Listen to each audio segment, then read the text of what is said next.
All new at 5:30 here, CBS 6 continues our weekly Power and Politics segment. Our Tom Eschen sitting down with the City of Albany's interim police chief, discussing different aspects of crime and police relations within the community. Here's that conversation. So the Albany Police Interim Chief, Brendan Cox, joins us now. Thank you so much for coming on. We appreciate it. No, thank you for having me. I appreciate that. You're back with the chief here in Albany, first time since 2017. When you've been with the department, you were with the department at that point for a couple decades, chief for a couple years. How is it different, Albany, compared to when you left now as you return here in 2024, in 2025, I should say? Yeah, so I mean, I've been gone almost 8 years. There's definitely some differences. There's also a lot of things that are the same. But this is the city that I grew up in. This is the city that I considered home the entire time, even when I was gone. So, there's some differences and there's some challenges. But many of the challenges that we faced in the past are challenges that we face now. They're just grown, and they've grown because of some significant staffing changes and because perceptions are at a different heightened awareness, I guess, if I would say that. So I think that in the past we faced an issue where there's the reality of crime, which there is a reality of crime, and then there's people's perceptions of what's happening and people's perceptions of whether or not they feel safe.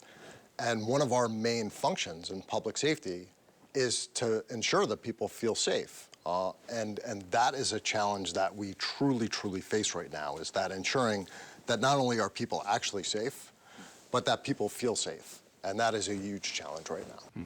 And I guess, like you said, all that has a ripple effect, right, on how calls are responded to, patrols, what have you. And let's get to the community aspect of this. We have a video. It was a press conference, sort of an impromptu rally press conference, really not anything sanctioned by officials or the city. It was the New Scotland Spirits owner. And then he was actually an individual, Lukey Forbes, activist in the community, very outspoken at the state capitol. He came to that press conference and he said, I have something to say about policing and what's going on. This was on Lark Street right after Cafe Hollywood was shut down after a shooting inside there. I just want you to take a look at the video and react to it and tell me what you think.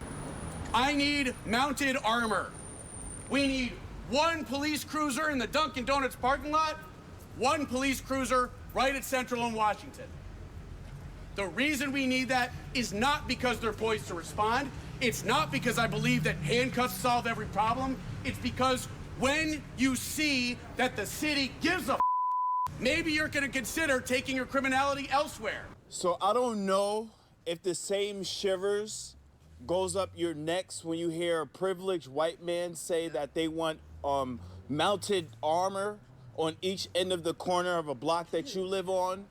But personally, that sends shivers up my neck. But I can say that we do agree on a lot of the same things.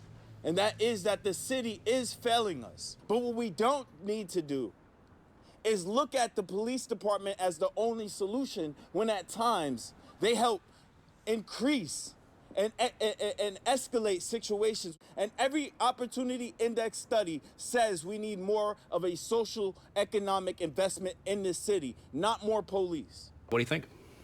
So I see frustration from both ends, and I understand the frustration from both ends. One of the things I've learned over time is that, one, people want to be heard.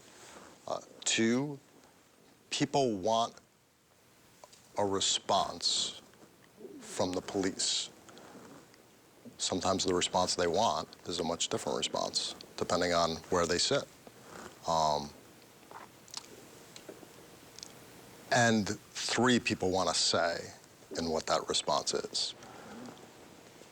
And I think when we sit down as partnerships and we talk through what that response should be, people are also often way more satisfied with what that response is, because the American experience is a lot different depending on who you are, where you grew up, what you look like. There's no doubt about that. How do you satisfy both those individuals in that clip? Can you? I believe you can. I don't think I'm too optimistic in that. I think that you can by having an open and honest conversation with them.